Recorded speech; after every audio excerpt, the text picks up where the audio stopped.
There's no feeling more intense than starting over.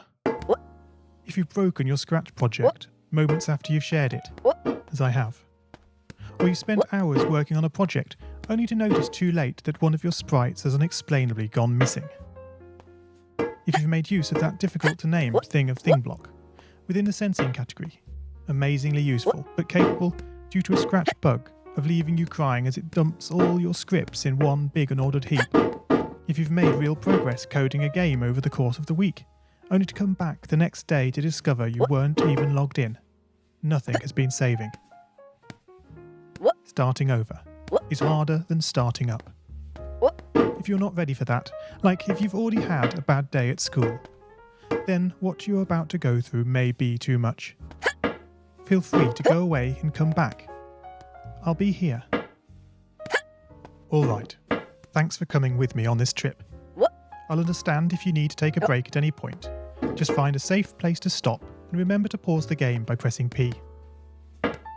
On Scratch you can find loads of remixed or reimagined recreations of existing games, and with good reason. George Bernard Shaw said, "Imitation is not just the sincerest form of flattery, it's the sincerest form of learning."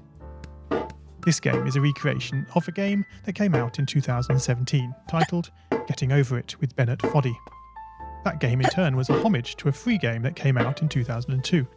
Both games involved dragging yourself, using a hammer, up a mountain assembled from assets and objects sourced from many other games.